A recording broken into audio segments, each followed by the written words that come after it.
Hello again, everybody, and welcome to a quick episode from Half Century of Collecting Sports Cards. It is a great day here in the middle of December in Minnesota. We got a mid-40s day, which I don't know if we hardly ever see, but the lake is still frozen. Hardly any snow, a little unusual, but maybe we'll get some before Christmas. My daughter just came home from college like a half hour ago for Christmas break, so that's pretty cool. And I got mail, and well, it's FedEx, I guess, from REA. Last time I won something from REA was about a year ago, and it was that 1971 vending box that I went through for about 9 months on YouTube. That was just awesome fun for me to do. But I just want to show the two items that I got. One of them, a little pin here to play with. One of them is a 1950-51 Toleteros of Willard Brown.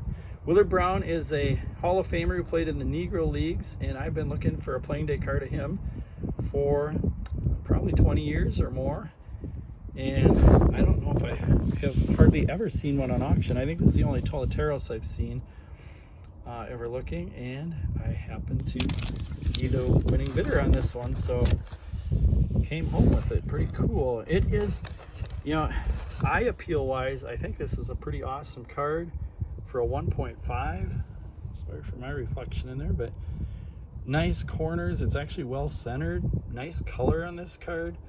I think the reason it got a 1.5 is because of it might have been glued to something on the back, if you can see that. So, but to me that does not, it's a blank back anyway, so there's not even any writing to take away. So that to me does not take anything away from this card.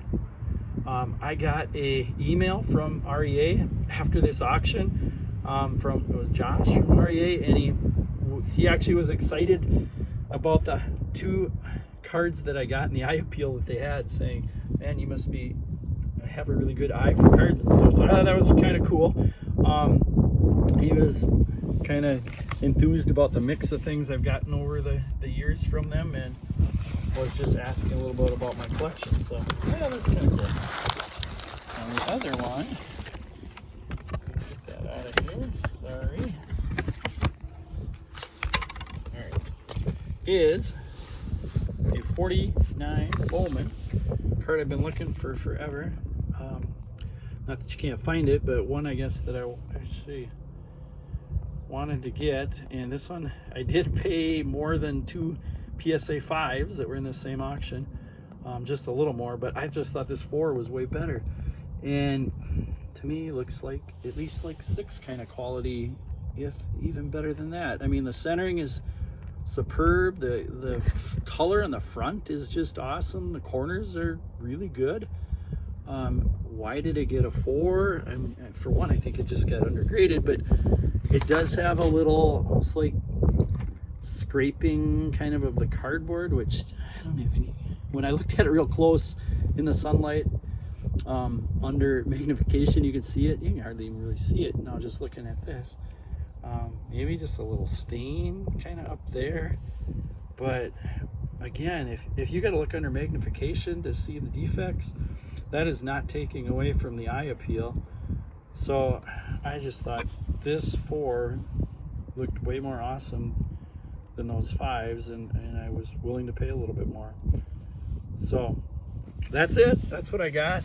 Loved them. With that, I just thought I got it up here. How I do auctions, I guess, how I look through stuff, especially like the REA, the bigger ones that have some really cool stuff, which this one did. This is my bid list. So I bid on a ton of cards, knowing that I'm not going to really get any of them.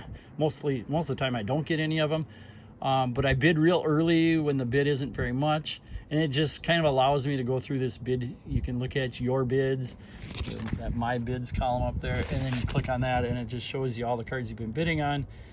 I actually would have liked to get that one. That's one of the few Hall of Famers I still need, is a Ramley Jesse Burkett, and that's his only close to playing day card that he's got, but it went for Went for a lot more than I wanted to bid, so I did not get it. That $6,500 is without the buyer's fee, so it ended up like $7,800, which I didn't want to pay. But here are all the cards I put early bids and then just could follow. And I've got a couple of Martin Tehigo, or one Martin Tehigo, but I wanted to bid on those just to see what those went for. And in fact, that one, here's all the pages in there. The Willer Brown. The Tehigo that I've got, it's going to be, I'll show it in one of my upcoming SGC reveals because I had sent that in. And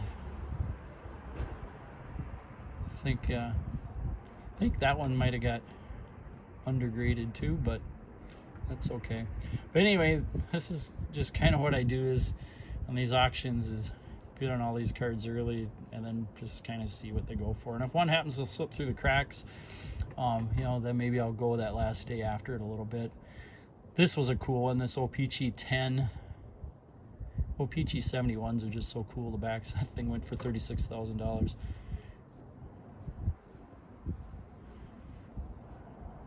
The rest of those cards. All right, anyway, but I guess a little more on getting that page. That was one that probably did end up going just a little higher than I wanted to spend. The brown I was fine with, but I did get caught up a little bit the last day and put an extra bid, and I'm actually happy I did it and ended up getting it. But that's my take home.